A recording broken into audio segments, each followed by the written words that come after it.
Hello friends, this is Rakesh Kapoor. Today I am going to study about order number 9 of Civil Procedure Code. Order number 9 parties की appearance और उनकी non appearance के बारे में बात करता है। इस वीडियो में हम काफ़ी सारे डिफरेंट एस्पेक्ट्स को स्टडी करेंगे, जैसे कि अगर पार्टीज कोर्ट में अपीयर नहीं होती हैं then what would be the consequences. क्या कोर्ट ऐसे किसी पार्टी के सूट को डिसमिस कर सकता है अगर पर्टिकुलर डेट कोर्ट ने फिक्स किया है और पार्टी उस पर्टिकुलर डेट पर अपीयर नहीं होती है। और इन केस अगर कोर्ट ने ऐसे किसी सूट को डिसमिस कर दिया है then what remedy is available to the party. क्या पार्टी किसी ऐसे कोर्ट के ऑर्डर को सेट असाइड करने के लिए अप्लाई कर सकती है या पार्टी को फ्रेश सूट फाइल करना होगा, और क्या फ्रेश सूट कोर्ट में पार्टी फाइल कर सकती है या नहीं कर सकती। So we are going to answer all these different questions in this particular video. So I am starting with rule number 1 of order number 9। Order number 9 ये कहता है कि अगर पर्टिकुलर डेट फिक्स किया गया है और इस रिस्पेक्ट में डिफेंडेंट को समन्स ऑलरेडी इशू कर दिया गया है to appear before the court, in that case the parties shall appear before the court in person और through their pleaders and the suit shall be heard on that date. वो बात अलग है कि अगर पर्टिकुलर केस को उस दिन एडजॉर्न कर दिया गया, that is a some other aspect. So this is what rule number 1 says. Now have a look on rule number 2 now. Rule number 2 किसी भी सूट को डिसमिस करने के बारे में बात करता है कि जब प्लेंटिफ की फॉल्ट की वजह से डिफेंडेंट को समन्स इशू नहीं हो पाए, उनको सर्व अपॉन नहीं हो पाए। You got my point. लेकिन यहां पर प्लेंटिफ के ऐसे कौन से डिफॉल्ट्स हैं? You know this, that it is necessary that the plaintiff is supposed to deposit the court fees or the postal charges for the service of the summons। और इन deposits को ना करने की वजह से अगर डिफेंडेंट के ऊपर सर्विसेज समन्स की नहीं हो पाती है, so in that case the court may make an order for the dismissal of the suit. इसी सीरीज में if there is a failure to present the copies of the plaint which is mentioned in rule number 9 of order number 7, in that case also the court can make an order for the dismissal of the suit। So the court can dismiss the suit in that case। लेकिन इस particular rule number 2 का एक exemption है कि अगर defendant suo motu court में appear हो जाता है डिस्पाइट ऑफ द फैक्ट के प्लेंटिफ ने प्रोसेस फीस, पोस्टल चार्जेस या कोर्ट फीस कोर्ट में डिपॉजिट नहीं किया है, despite of that fact, in that case the court is not going to dismiss the suit. तो कोर्ट ऐसी सिचुएशन में सूट को डिसमिस नहीं करेगा। Understood? So this is what rule number 2 says. Now have a look on rule number 3। Rule number 3 excuse me please rule number 3 is very simple.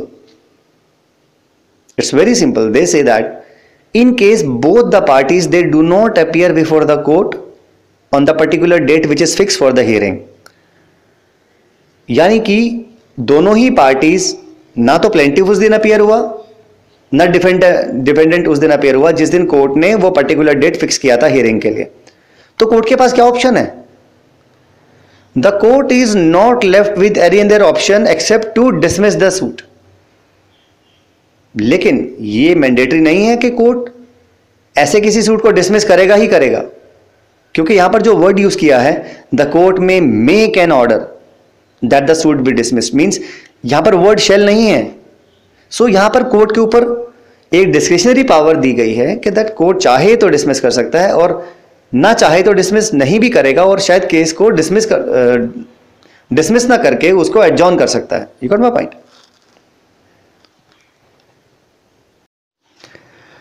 Okay, now in order number 2 and in order number 3, we have just studied that the court has a power to dismiss the suit. In rule number 2, the plaintiff has not deposited the fee, he has not deposited the postal charges, the court has dismissed the suit. In rule number 3, the parties has not appeared before the court has dismissed the suit. अब सवाल ये उठता है कि suit dismiss हो गया है, क्या पार्टीज के पास कोई रेमेडी अवेलेबल है?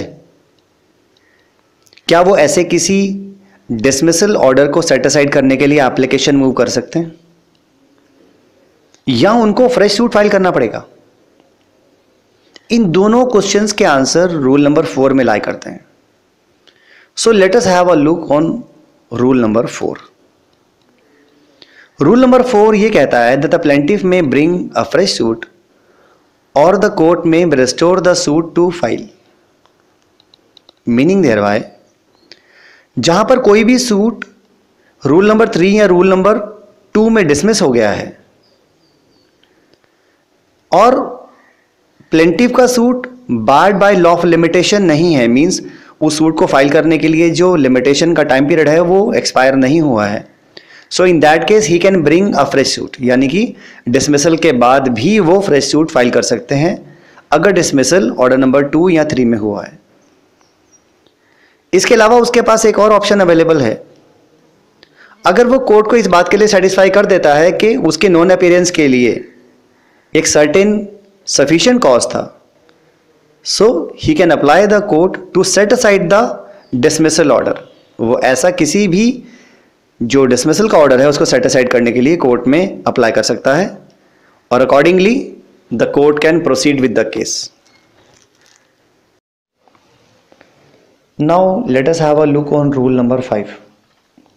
रूल नंबर 5 बेसिकली ये कहता है कि जहां पर डिफेंडेंट को समन्स इशू कर दिए गए हैं या अगर एक से ज़्यादा डिफेंडेंट्स हैं उनको समन्स इशू कर दिए गए हैं और ये समन्स रिटर्न हो जाते हैं अनसर्व्ड, यानी कि उनकी सर्विस नहीं हुई डिफेंडेंट्स के ऊपर और वो सर्विंग ऑफिसर ने उनको अनसर्व्ड रिटर्न कर दिया.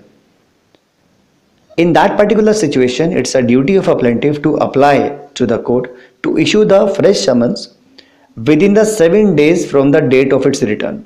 यानी कि जिस दिन वो रिटर्न हुए हैं उसके 7 दिन के अंदर अंदर उनको कोर्ट में अप्लाई करना होगा फ्रेश समन्स के लिए, राइट?